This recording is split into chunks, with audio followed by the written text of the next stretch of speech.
வணக்கம். பரபரப்பு மீடியா செய்திகளுக்காக நான் நிரோஷன். இஸ்ரேலிய தாக்குதலுக்கு பயந்து பெய்ரூட்டில் இருந்து உயர்மட்ட தளபதிகள் மற்றும் இராணுவ உபகரணங்களை ஹெஸ்பொல்லா நகர்த்துகிறது. பெய்ரூட்டின் தெற்கு புறநகர் பகுதியில் உள்ள ஹெஸ்பொல்லாவின் கோட்டையில் இருந்து ஹெஸ்பொல்லா தனது மூத்த தளபதிகளை வெளியேற்றுவது அவர்களது இயக்கத்திற்கு உள்ளேயும் அதிர்ச்சியினை ஏற்படுத்துகிறது. சாத்தியமான இஸ்ரேலிய தாக்குதல்களை எதிர்பார்த்து ஹெஸ்பொல்லா வழமைக்கு மாறான இப்படி ஒரு நடவடிக்கையை மேற்கொண்டதாக அரபு ஊடக வட்டாரங்கள் தெரிவித்தன. ஈரானிய ஆதரவு இயக்கம் ஹெஸ்பொல்லா காசா போர் தொடங்கிய நாளுக்கு அடுத்த நாளில் இருந்து இஸ்ரேலுக்குள் தாக்குதலை தொடங்கினாலும் ஹசன் நஸ்ரல்லா அதீத கவனத்துடன் இருந்தார். அந்த தாக்குதல்கள் ஈரானிய அழுத்தத்தால் செய்யப்பட்டன. இருப்பினும் அது ஒரு போரை தூண்டக்கூடாது என்பதில் நஸ்ரல்லா மிக கவனமாக இருந்தார். ஒரு விதத்தில் பார்க்க போனால் அமெரிக்க கணப்பில் ஹெஸ்பொல்லா ஒரு தீவிரவாத இயக்கம்தான். ஆனால் ஒப்பீட்டு ரீதியில் ஹெஸ்பொல்லா தமது ஆதரவாளர்களுக்கு ஒரு நேர்மையான இயக்கம். ஹெஸ்பொல்லா தமது இழப்புகளை வெளிப்படுத்த ஒருபோதும் தயங்குவதில்லை, போலியான புள்ளி விவரங்களை சொன்னதில்லை. இஸ்ரேலிய தாக்குதல் சாத்தியத்தில் ஹெஸ்பொல்லா லெபனான் தலைநகரில் இருந்து மேலும் தொலைவில் உள்ள பகுதிகளுக்கு தான் சேமித்து வைத்திருந்த இராணுவ உபகரணங்களை நகர்த்தியுள்ளதாக கூறப்படுகிறது. இந்த வாரம் பெய்ரூட்டில் ஹெஸ்பொல்லாவின் உயர்மட்ட இராணுவ தளபதி ஃபுவாட் ஷூக் மற்றும் டெஹ்ரானில் கொல்லப்பட்டு ஹமாஸ் தலைவர் இஸ்மாயில் ஹனியே ஆகியோரின் படுகொலைகளுக்கு பின்னர் பிராந்தியம் ஒரு சாத்தியமான போர் விரிவாக்கத்திற்கு தயாராகும் நிலையில் இந்த நடவடிக்கை எடுக்கப்பட்டுள்ளது. ஷூக்ரை கொன்றதற்கு IDF பொறுப்பேற்றுள்ள நிலையில் ஹனியே படுகொலை குறித்து இஸ்ரேல் அதிகாரப்பூர்வமாக கருத்து தெரிவிக்கவில்லை. வியாழன் மற்றும் வெள்ளிக்கிழமை டெஹ்ரான் மற்றும் தூகாவில் நடந்த இறுதி சடங்குகளின் போது ஹனியே கொல்லப்பட்டதற்கு இஸ்ரேலுக்கு எதிராக பழி வாங்குவதாக ஈரானிய மற்றும் ஹமாஸ் தலைவர்கள் உறுதியளித்தனர். ஹெஸ்பொல்லாவின் தலைவர் ஹசன் நஸ்ரல்லா இஸ்ரேலுக்கு எதிரான போர் ஒரு புதிய கட்டத்திற்குள் நுழைந்துள்ளதாகவும் தமது இயக்கத்தினரின் ஆத்திரத்தையும் பழிவாங்கலையும் இஸ்ரேல் எதிர்பார்க்க வேண்டும் என்றும் கூறினார்.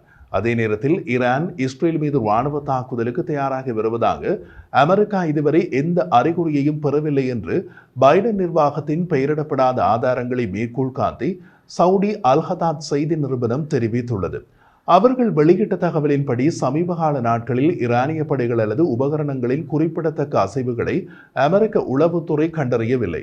இப்போதைக்கு இஸ்ரேல் மீது உடனடி தாக்குதலுக்கு நாடு தயாராகி வருவதற்கான அறிகுறிகள் எதுவும் இல்லை.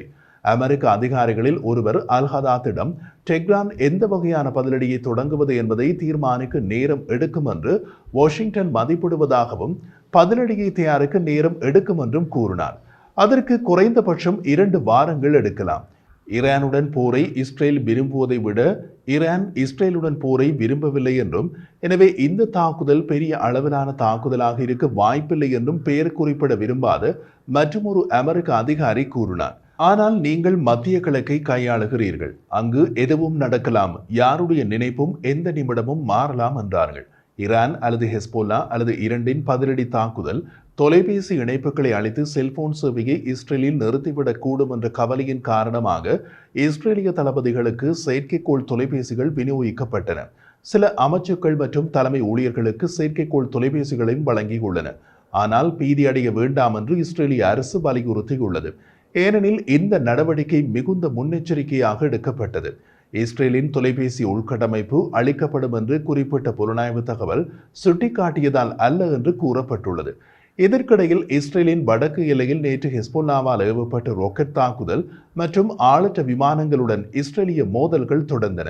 மேலும் இஸ்ரேலிய போர் விமானங்கள் தெற்கு லெபனானில் ஃப்ரீடாவில் உள்ள ஒரு கட்டடத்தில் 2 ஹெஸ்பொல்லா செயற்பாட்டாளர்களை தாக்கி கொன்றன என்று IDF கூறியது. லெபனானில் இருந்து இஸ்ரேலிய வான்வெளிக்குள் நுழைந்த சந்தேகத்திற்குரிய ஆளற்ற விமானம் கோலன் பீடபூமியில் சுட்டு வீழ்த்தப்பட்டது. இடிந்து வீழ்ந்ததால் அந்த பகுதியில் தீ பரவியது. இந்த சம்பவத்தில் காயங்கள் எதுவும் ஏற்படவில்லை என்றது இஸ்ரேல். லெபனான் எல்லையில் உள்ள இஸ்ரேலிய இராணுவ தளத்தின் மீது பல ராக்கெட்களை ஏவியதற்கும் ஹெஸ்பொல்லா பொறுப்பேற்றது. ஹெஸ்பொல்லா இலக்கு வைத்ததாக கூறிய தளத்திற்கு அருகாமையில் அரபு அல் அரம்ஷி சமூகத்தில் சைரன்கள் ஒலித்தன. காயங்கள் எதுவும் இல்லை. அதை வைத்து பார்க்கும்போது ஈரானிய விருப்பம் எப்படி இருந்தாலும் ஹெஸ்பொல்லா அதி ஜாக்கிரதையாக செயற்படுகிறது என்று எடுத்துக்கொள்ளலாம். தாக்குதல் நடத்துகிறார்கள், சேதம் அதிகமில்லாமல் பார்த்து கொள்ளுகிறார்கள், போரை தொடங்க விரும்பவில்லை.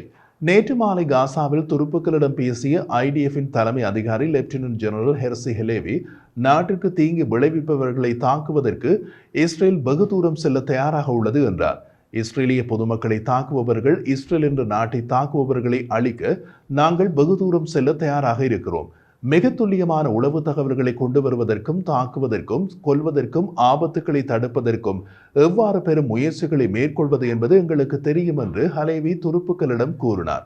பெய்ரூட்டில் தாக்குதல் நடத்தினோம், காசாவில் தாக்குதல் நடத்துகிறோம், பாதுகாப்பில் மிகவும் வலுவாக இருப்போம், மேலும் மேலும் நாங்கள் மிக வலுவாக தாக்குவோம் என்றார். இஸ்ரேலிய பாதுகாப்பு படைகளின் செய்தி தொடர்பாளர் ரியர் அட்மிரல் டானியல் ஹகாரி கூறிய போது, பாதுகாப்பு மற்றும் தாக்குதலில் IDF அதிக எச்சரிக்கையுடன் உள்ளது.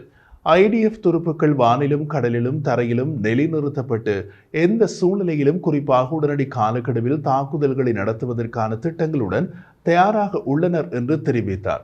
மொத்தத்தில் இஸ்ரேல் ஹெஸ்பொல்லா போர் தொடங்கலாம் என்ற நிலையில் தான் உள்ளது. இரு தரப்புக்கும் போர் ஆசை கிடையாது. ஆனால் இரு தரப்பில் ஒரு தரப்பு செய்யும் கவலையினமான தவறு போரை தொடங்கிவிடலாம்.